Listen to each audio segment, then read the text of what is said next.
Hello everyone. आज हम Charles lamb के बारे में पढ़ेंगे। चार्ल्स लैम्ब बहुत ही फेमस एसाइस्ट और क्रिटिक थे। 19th सेंचुरी को बिलोंग करते थे। उनको प्रिंस ऑफ इंग्लिश एसाइस्ट भी कहा जाता है। 19th सेंचुरी का इंग्लिश लिटरेचर उनके बिना इनकम्प्लीट है। उनके एसेस ऐसा एटमॉस्फेयर क्रिएट करते हैं जहां आप हंस सकते हैं, रो सकते हैं। A strange mixture of pathos and humour. उनकी पर्सनालिटी में एक चार्म था जो उनके एसेस में भी झलकता था। Charles lamb inner temple London में पैदा हुए थे 10 फरवरी 1775 में। वहाँ उनके फादर जॉन लैम्ब एक क्लर्क थे, एक बैरिस्टर मिस्टर सॉल्ट के अंडर में, और उनकी माँ एलिजाबेथ फील्ड हाउसवाइफ थी। चार्ल्स अपने 7 भाई बहनों में सबसे छोटे थे, पर उनके जो 4 भाई बहन थे उनकी मौत बचपन में ही हो गई थी। और फिर बाद में उनके एक बड़े भाई बस बचे थे, जॉन लैम्ब, और उनकी सिस्टर 11 ईयर्स जो उनसे बड़ी थी, मैरी। 7 ईयर्स तक एज तक का जो पढ़ाई लिखाई था चार्ल्स का घर में ही हुआ। घर में उन्होंने पढ़ाई लिखाई की और यहाँ पर उनके सिस्टर ने भी उनकी पढ़ाई लिखाई में खूब मदद की। और उन सिस्टर और ब्रदर्स के बीच में काफ़ी अटैचमेंट था दोनों का। फिर आगे चल के उनका एडमिशन क्राइस्ट हॉस्पिटल नामक एक स्कूल में हुआ। क्राइस्ट हॉस्पिटल एक प्रकार का चैरिटी स्कूल था। यहाँ लोअर मिडिल क्लास के बच्चे पढ़ते थे। और चार्ल्स का एजुकेशन को उनके जो फादर के बॉस ने स्पॉन्सर किया था, सैमुअल सॉल्ट ने।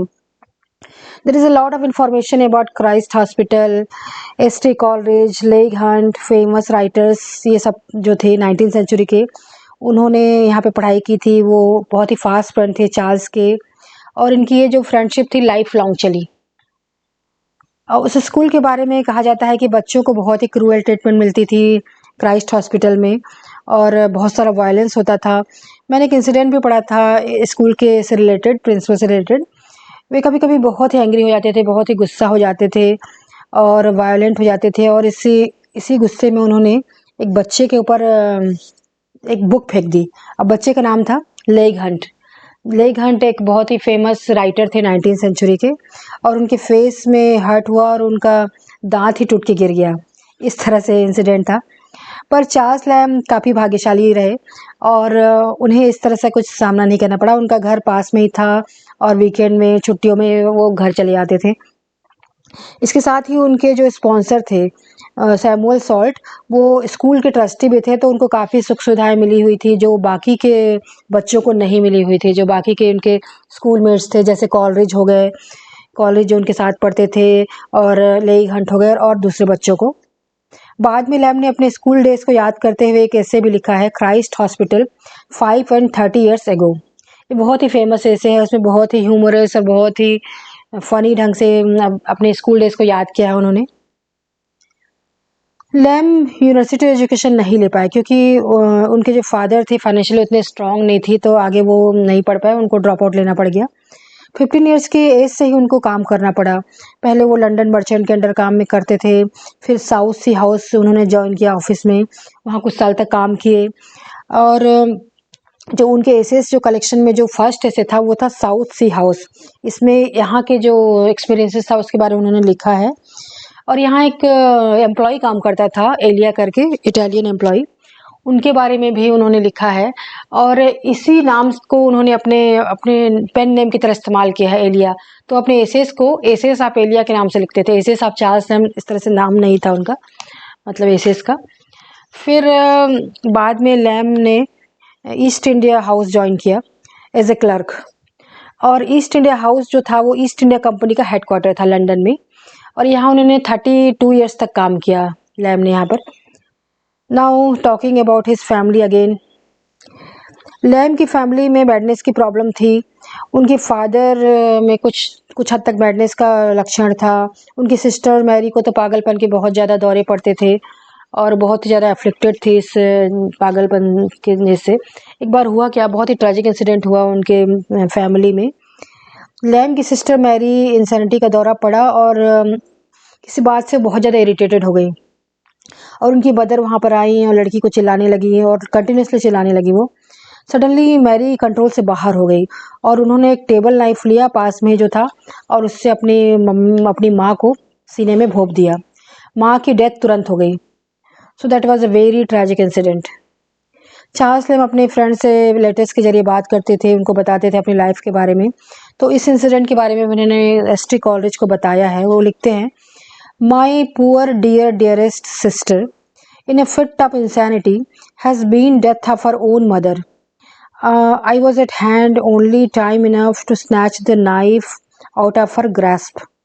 सो लैम लिखते हैं कि उन्हें आने में देर हो गई और वो दुर्घटना को रोक नहीं पाए, जो इसका अफसोस उनको ज़िंदगी भर रहा। ये बहुत ही ट्रैजिक इंसिडेंट हुआ था उनकी फैमिली में। इसके बाद एक्चुअल में मैरी को तो जेल में होना चाहिए था for the murder of her mother, पर क्या हुआ कि लैम के फ्रेंड्स से उन्होंने उनकी हेल्प की और बाद में मैरी को मेंटल असाइलम भेजा गया, जहां उनको कुछ साल वहां बिताने पड़े और उनका इलाज चला। फिर लैम के जो एल्डर ब्रदर थे उन्होंने कहा कि मैरी को हम परमानेंटली वहीं रखेंगे मेंटल असाइलम में, पर चार्ल्स इसके लिए राजी नहीं हुए, क्योंकि वो अपनी बहन से बहुत ज़्यादा अटैच थे, अपनी बड़ी बहन से। और वो बोले कि मैं सारी जिम्मेदारी मैं खुद उठाऊंगा करके, इस तरह से बोले, और वो अपनी बहन को वहाँ नहीं रखना चाहते थे। फिर उनके ब्रदर और मतलब चार्ल्स और जॉन में अनबन हो गई, और जो जॉन थे परमानेंटली अमेरिका शिफ्ट हो गए और वो परिवार की जिम्मेदारी से पूरी तरह से अपने आप को अलग कर लिए। और हालांकि मैरी को भी बीच बीच में दौरे और पड़ते थे और अक्सर उनको असाइलम में रहना पड़ता था, पर फिर से वो वापस आ जाती थी और दोनों भाई बहन साथ में रहते थे। उस समय उनके फादर भी साथ में थे। फिर उसके बाद ये जो इंसिडेंट चार्ल्स लैम का हमको बताता है कि कितने अफेक्शनेट थे वो अपनी सिस्टर के प्रति, और ना सिर्फ अपने सिस्टर के प्रति बल्कि अपने दोस्तों को भी बहुत पसंद करते थे, बहुत हेल्प करते थे, आस पड़ोस के लोगों को भी बहुत ज़्यादा, मतलब बहुत ज़्यादा वो जेन्यून पर्सनालिटी थे, बहुत ज़्यादा काइंड हार्टेड थे, जेंटल हार्टेड। जैसे मैंने आपको बताया था कि मैरी की कंडीशन तो इतनी ख़राब थी कि किसी भी समय वो लैम को भी अटैक कर सकती थी, चार्ल्स लैम को भी अटैक कर सकती थी, पर फिर भी उन्होंने उसकी केयर की पूरी की रिस्पॉन्सिबिलिटी ली और उसको अपने साथ रखा। और उनके फादर को भी मैडनेस का प्रॉब्लम था, तो वो जल्द ही मर गए, और फिर उनको उस घर को छोड़ना पड़ा जहाँ वो रहते थे, और वो नए घर में शिफ्ट होना पड़ा उनको। फिर इस घटना के पहले लैम को भी कुछ मैडनेस के अटैक्स आए थे 1795 में। इस जो दुर्घटना हुई थी उसके पहले ही, और उनको भी 1.5 महीने के लिए असाइलम में रहना पड़ा था। फिर बाद में वो क्योर होके ठीक होके आ गए थे घर। और लैम को स्टैमरिंग भी प्रॉब्लम थी, ही यूज्ड टू स्टटर, वो हकलाते थे, और इसकी वजह से वो अल्कोहलिक भी हो गए थे। और ऐसा माना जाता है कि मैरी की जो इंसैनिटी की वजह से ही लैम अपने आप को टोटल मैडनेस से बचा सके। मतलब उनके में जो ज़रा सा प्रॉब्लम था मैडनेस, वो बढ़ सकता था अगर उनके ऊपर ये रिस्पॉन्सिबिलिटी नहीं आती अपनी बहन की केयर करने की। So he devoted his whole life to the care of his sister. अपनी लाइफ और हैप्पीनेस को इग्नोर करते हुए खुशी खुशी आखिरी दम तक मैरी का देखभाल करते रहे, और अपनी रिस्पॉन्सिबिलिटी की वजह से उन्होंने शादी भी नहीं की। हालांकि वो एक लड़की को पसंद करते थे, एन सिमोन्स करके, और एन सिमोन्स का जिक्र उन्होंने अपने ऐसे ड्रीम चिल्ड्रन में भी किया है, जहाँ उन्होंने नाम लिया है एलिस विंटरटन। ड्रीम चिल्ड्रन में पोएट लिखते हैं कि कैसे कैसे उनकी शादी हो गई है और उनके 2 बच्चे हैं जो उनसे कहानी सुन रहे हैं। उनकी ग्रैंड मदर है मिसेस फील्ड, इस तरह से। फिर बाद में वो बच्चे गायब हो जाते हैं, इस तरह से बहुत ही पैथेटिक ऐसे था वो। फिर आगे चल के उनको एक और लड़की से लव हुआ, एक एक्ट्रेस थी वो, फैनी कैली करके, and he even propose to her, but Fanny refuse to marry him. बाद में चार्ल्स और मैरी लैम ने एक अनाथ बच्ची को अडॉप्ट किया, और बच्ची का नाम था एम्मा आइसोला, और उन्होंने उसके बच्चे की तरह देखभाल की, बहुत ही ध्यान से रखा। बाद में उन्होंने शादी भी कराई उनकी, एम्मा आइसोला की। In that way, they could satisfy their paternal and maternal instinct to some extent, और अपने आप को उन्होंने संतुष्ट कर पाए कुछ हद तक। फिर चार्ल्स लैम ने जो दोस्ती जो थी उसको बहुत ही शिद्दत से निभाया। उन्होंने हर रिश्ते को बहुत ज़्यादा शिद्दत से निभाया, चाहे दोस्ती का रिश्ता हो, चाहे भाई बहन का रिश्ता हो। उनका घर एक तरह का लिटरेरी हब बन गया था। दोस्त आते थे, बातें करते थे, वो लेटर लिखते थे, और उनके फ्रेंड भी कैसे कैसे थे, S T. Coleridge, Leigh Hunt, Robert Southey, William Hazlitt and P B. Shelley, George Dyer the editor and many more. मतलब रोमांटिक एज के जगमगाते सारे सितारे उनके फास्ट फ्रेंड थे। और यू कैन इमेजिन उनके जब घर में जब गेट टुगेदर होता रहा होगा तो कैसा होता रहा होगा। Very very illuminating and enriching sessions they had. जब कॉलेज की डेथ हुई तो लैम काफ़ी अपसेट हो गए, डिप्रेस्ड हो गए, और विद इन 5 मंथ उनकी भी डेथ हो गई लैम की। वो हुआ ये कि वो रोड में जा रहे थे और गिर गए वो, और उनके फेस में चोट आ गई, बहुत सीरियस चोट आ गई, और इन्फेक्शन काफ़ी बढ़ गया, और Lamb died of that, and he died at the age of 59 in 1834। 1834 में ही उनकी मौत हो गई, 59 ईयर्स के एज में। और अपने डियर ब्रदर चार्ल्स लैम के 12 साल के बाद मैरी की भी डेथ हो गई, जो उनकी सिस्टर थी Mary Lamb. Now let's discuss about literary career of Charles Lamb. Lamb ने कॉलेज के पोएट्री कलेक्शन में अपना पोएम्स कंट्रीब्यूट किया था। मतलब जो चार्ल्स लैम थे ना सिर्फ एसाइस्ट थे बल्कि बहुत ही अच्छे पोएट भी थे, बहुत ही इमोशनल पोएट थे वो।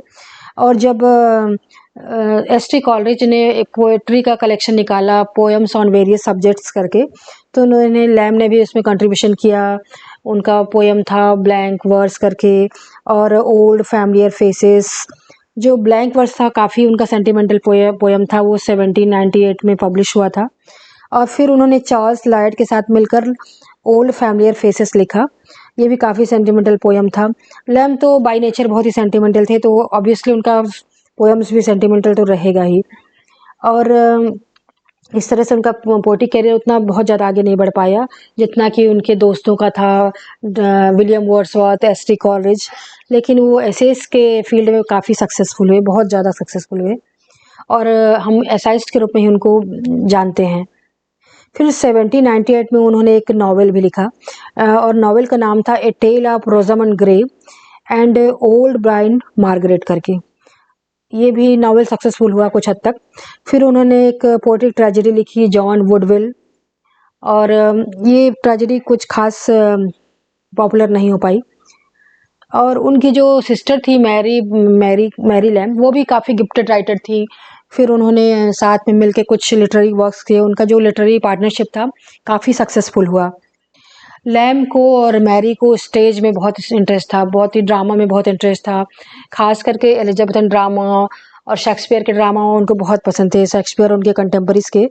तो उन्होंने, दोनों भाई बहनों ने मिल के आपस में एक बुक लिखी। बुक का नाम था टेल्स फ्रॉम शेक्सपियर।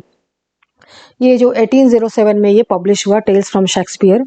इसमें उन्होंने क्या किया है, शेक्सपियर के प्लेस की कहानियों को लिया है और अपनी शॉर्ट स्टोरी के फॉर्म में इसको लिखा है। बहुत ही इंटरेस्टिंग वे में शेक्सपियर की कहानियों को लिखा है, और ये वर्क बहुत ही पॉपुलर हुआ और बहुत ही इन्फ्लुएंशियल भी हुआ। फिर उन्होंने साथ में एक और बुक लिखा, मिसेस लेसेस्टर स्कूल, फिर पोएट्री फॉर चिल्ड्रन, इस तरह से उन्होंने लिखा।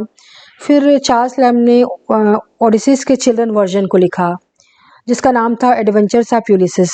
इसमें जो होमर का जो फेमस वर्क था ओडिसीज, उसके चिल्ड्रन वर्जन को इसने लिखा। मतलब बच्चों के लिए उन्होंने इसको बच्चों के लिए अडेप्ट करके इसको लिखा, और ये वर्क भी काफ़ी पॉपुलर हुआ।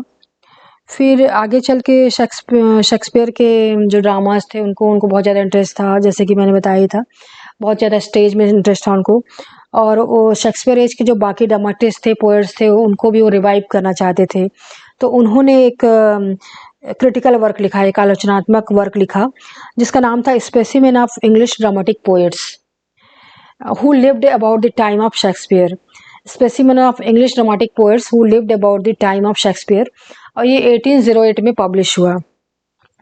इसमें लैम ने एलिजाबेथन एज के ड्रामाटिस्ट के ड्रामा के फेमस सीन्स को लिया है और उसको क्रिटिकली एनालाइज किया है, विश्लेषण किया है।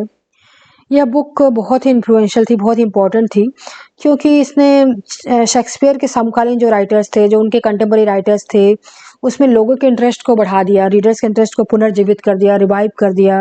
और लोग जैकोबियन पीरियड के जो उनके कंटेम्पररीज थे शेक्सपियर के, उनको बहुत ज़्यादा वो पसंद करने लगे, रीड करने लगे।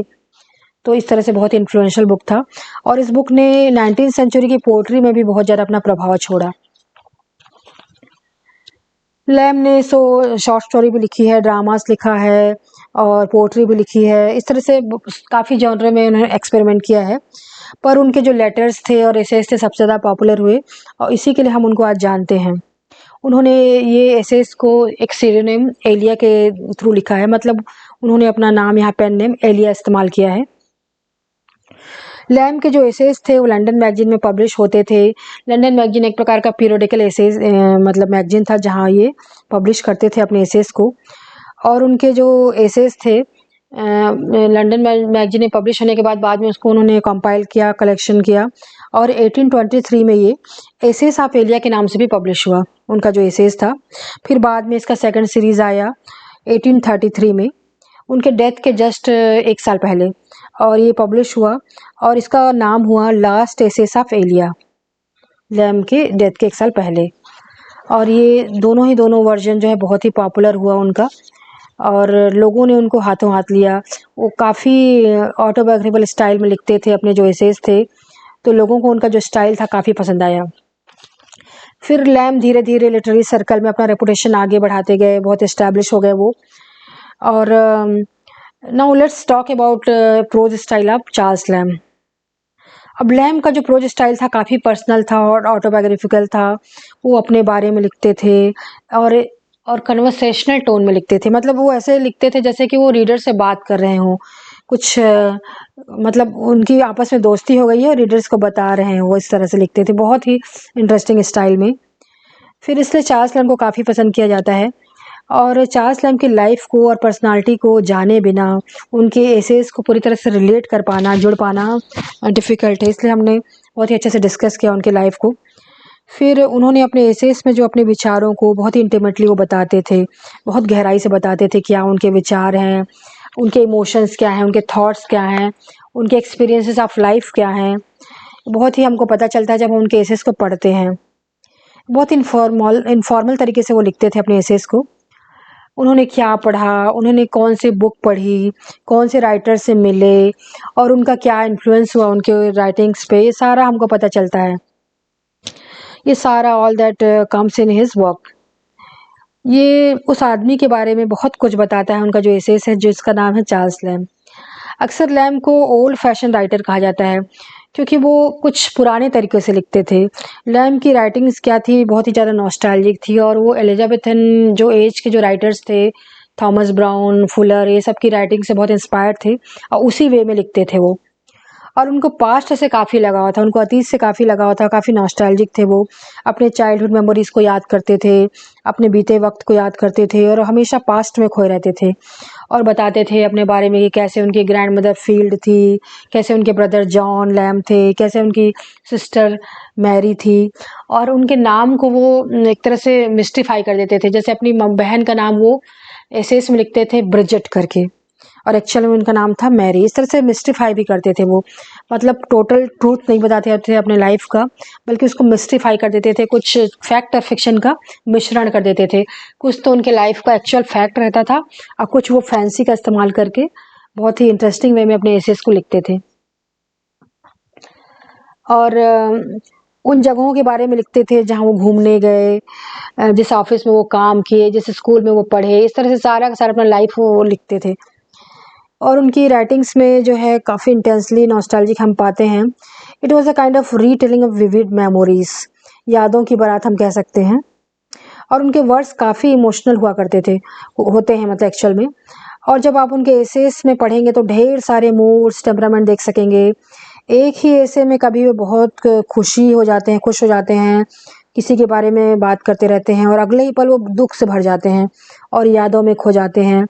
सो in his essay dream children you can see all this happening. So वो बहुत ही परफेक्ट एग्जाम्पल है उनके जो स्टाइल का, ड्रीम चिल्ड्रन जो है ऐसे। And he is very humorous also, very very funny. जोर जोर से हंसे बिना लैम्स के ऐसे को अप्रिशिएट कर पाना और उनके एसेस को समझ पाना एक्चुअल में पॉसिबल ही नहीं है, क्योंकि बहुत ही ज़्यादा ह्यूमरस थे उनके जो एसेस थे। और मतलब जैसे कि राइटर्स की हंसी छूट जाए इस तरह से, तो उसी तरह कभी वो इतना दुखी हो जाते थे, अपना दुख दर्द बयां करते थे जो आपको रोने पे मजबूर कर दे, उनका जो दुख है। So he can make you laugh and he can make you cry in the same essay. और अपने बहुत ही एसेस को बहुत ही इमोशनल और पैशनेट तरीके से वो लिखते थे। कभी उनका जो टोन था बिटर होता था तो कभी स्वीट होता था। और अपने एसेस में वो एक बात को हमेशा अवॉइड करते थे, डिस्टर्बिंग सब्जेक्ट को लिखना। उनके लाइफ में काफ़ी ट्रेजेडीज़ हुई, बट इस ट्रेजेडीज़ के बारे में वो नहीं लिखते थे। अपनी माँ के बारे में कभी नहीं लिखते थे, मे बी बिकॉज़ वो अपनी अपनी जो सिस्टर है मैरी लैम को गिल्टी फील नहीं कराना चाहते थे, क्योंकि his mother died because of Mary. So इस तरह से उनका एसेस था। लैम हमेशा अतीत की यादों में रहते थे, पास्ट को पसंद करते थे। एक पास्ट उनको एक तरह से स्टेबिलिटी देता था, एक तरह का स्ट्रेंथ, मेंटल बैलेंस देता था उनको, जो उनका पास्ट था। तो उस पास्ट के बारे में अक्सर लिखा करते थे वो। और उनके एसेस में ढेर सारे इंटरेस्टिंग पीपल से हम मिलते हैं, बहुत ही क्रिएटिव में लोगों को बताते हैं। कॉलरिज हो गए, जॉर्ज डायर हो गए, उनके उनके भाई बहन हो गए, और बहुत ही विविड पिक्चराइजेशन वो पेश करते थे। He was a master of character delineation actually. और लैम को एलिजाबेथन प्रोज राइटर्स को पढ़ना बहुत पसंद था, जैसे मैंने बताया कि सर थॉमस ब्राउन, फुलर, ये सब। तो उनका जो स्टाइल था अपने आप ही उनके जो राइटिंग स्टाइल में आ गया था, वो उन्होंने उसको अडेप्ट कर लिया था, और इस वजह से उनको कभी कभी इमिटेटर भी कहा जाता है। लेकिन एक्चुअल में बहुत ही ज़्यादा उनका जो स्टाइल था सबका मिंगलिंग था, मतलब पुराने स्टाइल को लेके वो अपने न्यू मिंगल करके वो लिखते थे। और इन सब का इन्फ्लुएंस उनके राइटिंग्स में साफ दिखता था, ये एलिजाबेथन राइटर्स का, खासकर प्रूज राइटर्स का। लैम केसेस में एल्यूजन्स, कोटेशंस, मिसकोट्स की भरमार होती थी। वे कभी पुराने क्लासिकल वर्क के बारे में कुछ लिखते थे, तो कभी प्रेजेंट लाइफ के बारे में लिखते थे। उनको पैरेंथेसिस में लिखना बहुत पसंद था। पैरेंथेसिस मतलब ब्रैकेट्स में लिखना पसंद था। मतलब वो किसी टॉपिक पे डिस्कस करते रहते थे, अचानक ब्रैकेट में किसी और टॉपिक के बारे में बताने लग जाते थे, अब फिर से मेन टॉपिक में वो वापस आ जाते थे। इसे डाइग्रेशंस कहा जाता है। फिर इस तरह से वो लैम बहुत सारे लैटिनिज्म का भी बहुत यूज़ करते थे। बहुत लैटिन के फ्रेजेस, वाक्य, उपवाक्य, ये सब लिखते थे वो।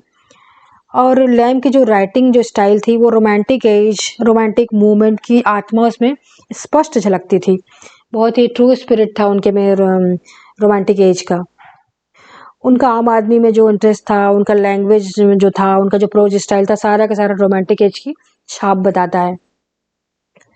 और क्रिटिक्स कहते थे कि उनका जो प्रोज भी पोएट्री की तरह था, काफ़ी इमोशनल था, काफ़ी पर्सनल था, इसलिए पोएट्री प्रोज भी ऐसा लगता था कि पोएट्री ही हो। और बस ये कहा जा सकता है कि when you read his essays you would fall in love with Charles Lamb. Charles Lamb बहुत ही ज़्यादा वो अच्छे वे में लिखते थे, और ये सब पढ़कर आप सिर्फ उनको पसंद ही कर सकते हैं। So he is a superb writer, he is a darling for lovers of English literature, and I hope you like this video, and if so please like and subscribe to my channel, and share this video with your friends. Thank you.